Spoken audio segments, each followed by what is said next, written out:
Chapter 87. The Grand Armada.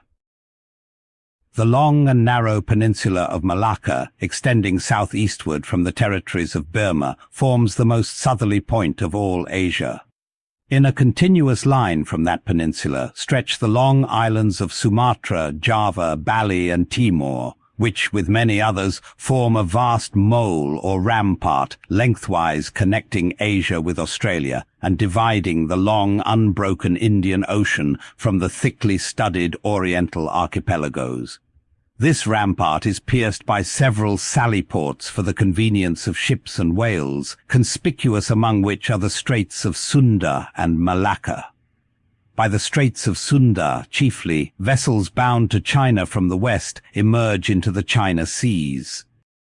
Those narrow Straits of Sunda divide Sumatra from Java, and standing midway in that vast rampart of islands buttressed by that bold green promontory known to seamen as Java Head, they not a little correspond to the central gateway opening into some vast walled empire, and considering the inexhaustible wealth of spices and silks and jewels and gold and ivory with which the 1,000 islands of that Oriental Sea are enriched, it seems a significant provision of nature that such treasures, by the very formation of the land, should at least bear the appearance, however ineffectual, of being guarded from the all-grasping Western world.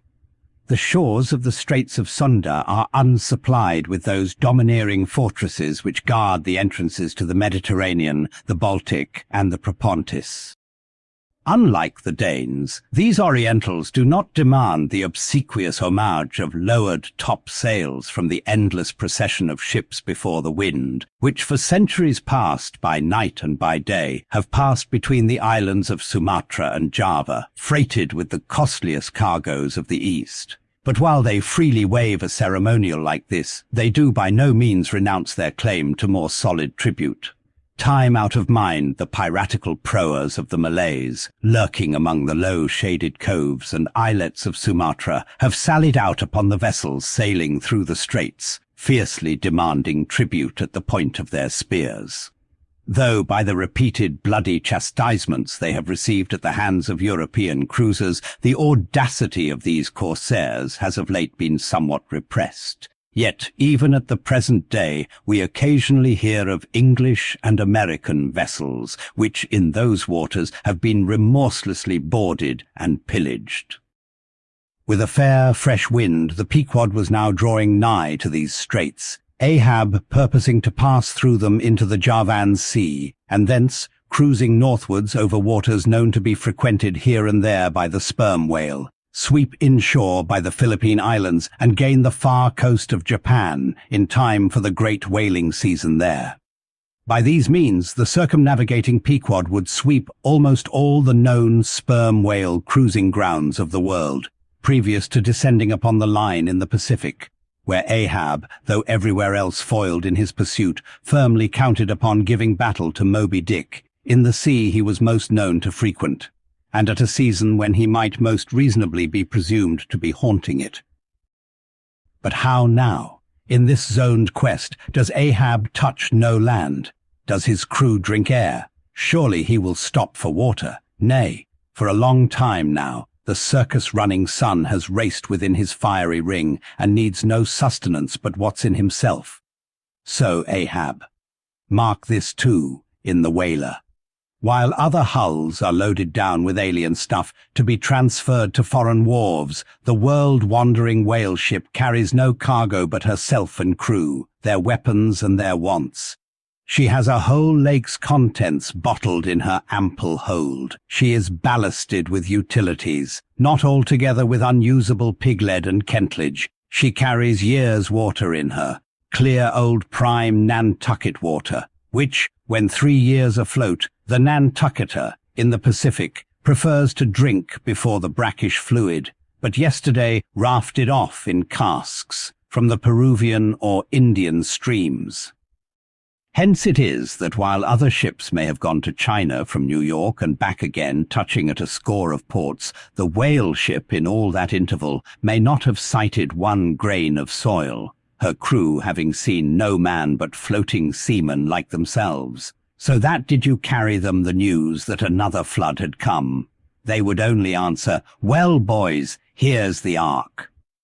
Now, as many sperm whales had been captured off the western coast of Java in the near vicinity of the Straits of Sunda, indeed as most of the ground round about was generally recognized by the fishermen as an excellent spot for cruising. Therefore, as the Pequod gained more and more upon Java Head, the lookouts were repeatedly hailed and admonished to keep wide awake. But though the green palmy cliffs of the land soon loomed on the starboard bow, and with delighted nostrils the fresh cinnamon was snuffed in the air, yet not a single jet was descried. Almost renouncing all thought of falling in with any game hereabouts, the ship had well nigh entered the straits, when the customary cheering cry was heard from aloft, and ere long a spectacle of singular magnificence saluted us. But here be it premised that owing to the unwearied activity with which of late they have been hunted over all 4 oceans, the sperm whales, instead of almost invariably sailing in small detached companies, as in former times, are now frequently met with in extensive herds, sometimes embracing so great a multitude that it would almost seem as if numerous nations of them had sworn solemn league and covenant for mutual assistance and protection. To this aggregation of the sperm whale into such immense caravans may be imputed the circumstance that even in the best cruising grounds you may now sometimes sail for weeks and months together without being greeted by a single spout, and then be suddenly saluted by what sometimes seems thousands on thousands. Broad on both bows, at the distance of some 2 or 3 miles, and forming a great semicircle, embracing 1/2 of the level horizon, a continuous chain of whale jets were up playing and sparkling in the noonday air. Unlike the straight perpendicular twin jets of the right whale, which dividing at top fall over in 2 branches, like the cleft drooping boughs of a willow, the single forward slanting spout of the sperm whale presents a thick curled bush of white mist, continually rising and falling away to leeward. Seen from the Pequod's deck, then, as she would rise on a high hill of the sea, this host of vapory spouts, individually curling up into the air and beheld through a blending atmosphere of bluish haze, showed like the 1,000 cheerful chimneys of some dense metropolis, descried of a balmy autumnal morning by some horseman on a height. As marching armies approaching an unfriendly defile in the mountains accelerate their march, all eagerness to place that perilous passage in their rear, and once more expand in comparative security upon the plain, even so did this vast fleet of whales now seem hurrying forward through the straits, gradually contracting the wings of their semicircle and swimming on in one solid but still crescentic centre. Crowding all sail, the Pequod pressed after them, the harpooneers handling their weapons and loudly cheering from the heads of their yet suspended boats. If the wind only held, little doubt had they that chased through these straits of Sunda, the vast host would only deploy into the oriental seas to witness the capture of not a few of their number. And who could tell whether, in that congregated caravan, Moby Dick himself might not temporarily be swimming like the worshipped white elephant in the coronation procession of the Siamese? So with stunsail piled on stunsail we sailed along, driving these leviathans before us, when of a sudden the voice of Tashtego was heard, loudly directing attention to something in our wake. Corresponding to the crescent in our van, we beheld another in our rear. It seemed formed of detached white vapours, rising and falling something like the spouts of the whales, only they did not so completely come and go, for they constantly hovered, without finally disappearing. Levelling his glass at this sight, Ahab quickly revolved in his pivot hole, crying, "Aloft there, and rig whips and buckets to wet the sails! Malays, sir, and after us!" As if too long lurking behind the headlands, till the Pequod should fairly have entered the straits, these rascally Asiatics were now in hot pursuit to make up for their over-cautious delay. But when the swift Pequod, with a fresh leading wind, was herself in hot chase, How very kind of these tawny philanthropists to assist in speeding her on to her own chosen pursuit, mere riding whips and rowels to her that they were. As with glass under arm, Ahab to and fro paced the deck, in his forward turn beholding the monsters he chased, and in the after one the bloodthirsty pirates chasing him. Some such fancy as the above seemed his. And when he glanced upon the green walls of the watery defile in which the ship was then sailing, and bethought him that through that gate lay the route to his vengeance, and beheld how that through that same gate he was now both chasing and being chased to his deadly end. And not only that, but a herd of remorseless wild pirates and inhuman atheistical devils were infernally cheering him on with their curses. When all these conceits had passed through his brain, Ahab's brow was left gaunt and ribbed, like the black sand beach after some stormy tide has been gnawing it, without being able to drag the firm thing from its place. But thoughts like these troubled very few of the reckless crew, and when, after steadily dropping and dropping the pirates astern, the Pequod at last shot by the vivid green Cockatoo Point on the Sumatra side, emerging at last upon the broad waters beyond, then the harpooneers seemed more to grieve that the swift whales had been gaining upon the ship, than to rejoice that the ship had so victoriously gained upon the Malays. But still driving on in the wake of the whales, at length they seemed abating their speed. Gradually the ship neared them, and the wind now dying away, word was passed to spring to the boats. But no sooner did the herd, by some presumed wonderful instinct of the sperm whale, become notified of the 3 keels that were after them, though as yet a mile in their rear, than they rallied again, and forming in close ranks and battalions, so that their spouts all looked like flashing lines of stacked bayonets, moved on with redoubled velocity. Stripped to our shirts and drawers, we sprang to the white ash, and after several hours pulling were almost disposed to renounce the chase, when a general pausing commotion among the whales gave animating token that they were now at last under the influence of that strange perplexity of inert irresolution, which, when the fishermen perceive it in the whale, they say he is gallied. The compact martial columns in which they had been hitherto rapidly and steadily swimming were now broken up in one measureless rout. And like King Porus's elephants in the Indian battle with Alexander, they seemed going mad with consternation. In all directions expanding in vast irregular circles, and aimlessly swimming hither and thither by their short, thick spoutings, they plainly betrayed their distraction of panic. This was still more strangely evinced by those of their number who, completely paralyzed as it were, helplessly floated like waterlogged, dismantled ships on the sea. Had these leviathans been but a flock of simple sheep pursued over the pasture by 3 fierce wolves, they could not possibly have evinced such excessive dismay. But this occasional timidity is characteristic of almost all herding creatures. Though banding together in tens of thousands, the lion-manned buffaloes of the West have fled before a solitary horseman.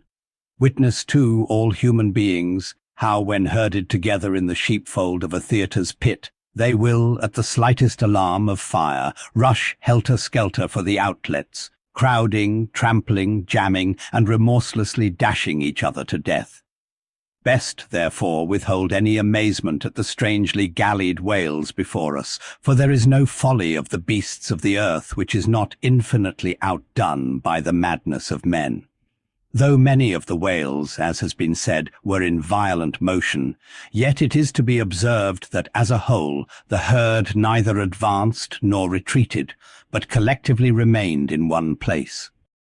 As is customary in those cases, the boats at once separated, each making for some one lone whale on the outskirts of the shoal. In about 3 minutes' time, Queequeg's harpoon was flung, the stricken fish darted blinding spray in our faces, and then running away with us like light, steered straight for the heart of the herd.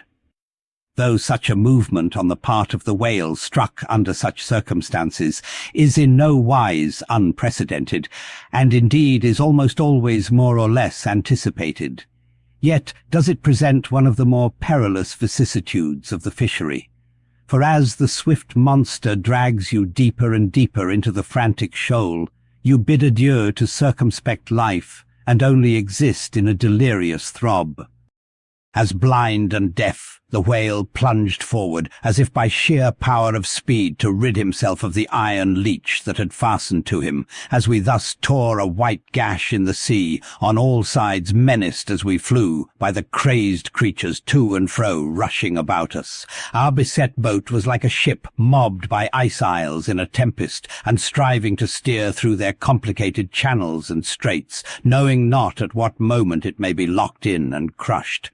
But not a bit daunted, Queequeg steered us manfully, now sheering off from this monster directly across our route in advance, now edging away from that whose colossal flukes were suspended overhead, while all the time Starbuck stood up in the bows, lance in hand, pricking out of our way whatever whales he could reach by short darts, for there was no time to make long ones, nor were the oarsmen quite idle, though their wonted duty was now altogether dispensed with. They chiefly attended to the shouting part of the business. "Out of the way, Commodore!" cried one to a great dromedary that of a sudden rose bodily to the surface, and for an instant threatened to swamp us. "Hard down with your tail there!" cried a second to another, which, close to our gunwale, seemed calmly cooling himself with his own fan-like extremity. All whaleboats carry certain curious contrivances originally invented by the Nantucket Indians, called drugs. 2 thick squares of wood of equal size are stoutly clenched together so that they cross each other's grain at right angles. A line of considerable length is then attached to the middle of this block, and the other end of the line being looped, it can in a moment be fastened to a harpoon. It is chiefly among gallied whales that this drug is used, for then more whales are close round you than you can possibly chase at one time. But sperm whales are not every day encountered. While you may then, you must kill all you can. And if you cannot kill them all at once, you must wing them so that they can be afterwards killed at your leisure. Hence it is that at times like these the drug comes into requisition. Our boat was furnished with 3 of them. The first and second were successfully darted, and we saw the whales staggeringly running off, fettered by the enormous sidelong resistance of the towing drug. They were cramped like malefactors with the chain and ball, but upon flinging the third, in the act of tossing overboard the clumsy wooden block, it caught under one of the seats of the boat, and in an instant tore it out and carried it away, dropping the oarsman in the boat's bottom as the seat slid from under him. On both sides the sea came in at the wounded planks, but we stuffed 2 or 3 drawers and shirts in, and so stopped the leaks for the time. It had been next to impossible to dart these drugged harpoons, were it not that, as we advanced into the herd, our whale's way greatly diminished. Moreover, that as we went still further and further from the circumference of commotion, the direful disorders seemed waning, so that when at last the jerking harpoon drew out and the towing whale sideways vanished, then, with the tapering force of his parting momentum, we glided between 2 whales into the innermost heart of the shoal, as if from some mountain torrent we had slid into a serene valley lake. Here the storms in the roaring glens between the outermost whales were heard but not felt. In this central expanse the sea presented that smooth, satin-like surface, called a sleek, produced by the subtle moisture thrown off by the whale in his more quiet moods. Yes, we were now in that enchanted calm which they say lurks at the heart of every commotion. And still in the distracted distance we beheld the tumults of the outer concentric circles, and saw successive pods of whales, 8 or 10 in each, swiftly going round and round like multiplied spans of horses in a ring, and so closely shoulder to shoulder that a titanic circus rider might easily have overarched the middle ones, and so have gone round on their backs. Owing to the density of the crowd of reposing whales, more immediately surrounding the embayed axis of the herd, no possible chance of escape was at present afforded us. We must watch for a breach in the living wall that hemmed us in, the wall that had only admitted us in order to shut us up. Keeping at the centre of the lake, We were occasionally visited by small, tame cows and calves, the women and children of this rooted host.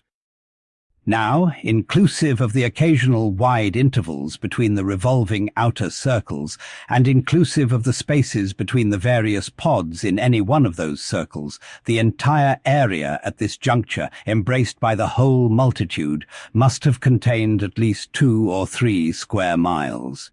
At any rate, though indeed such a test at such a time might be deceptive, spoutings might be discovered from our low boat that seemed playing up almost from the rim of the horizon.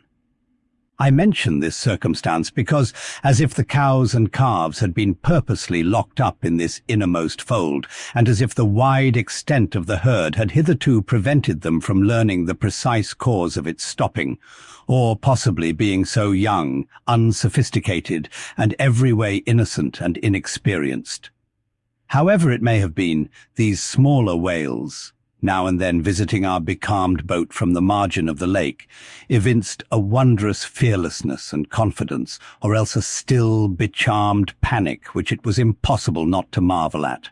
Like household dogs, they came snuffling round us right up to our gunwales and touching them, till it almost seemed that some spell had suddenly domesticated them. Queequeg patted their foreheads, Starbuck scratched their backs with his lance, but fearful of the consequences, for the time refrained from darting it. But far beneath this wondrous world upon the surface, another and still stranger world met our eyes as we gazed over the side. For, suspended in those watery vaults, floated the forms of the nursing mothers of the whales, and those that by their enormous girth seemed shortly to become mothers. The lake, as I have hinted, was to a considerable depth exceedingly transparent, and as human infants while suckling will calmly and fixedly gaze away from the breast, as if leading 2 different lives at the time, and while yet drawing mortal nourishment, be still spiritually feasting upon some unearthly reminiscence. Even so did the young of these whales seem looking up towards us, but not at us, as if we were but a bit of gulf weed in their newborn sight.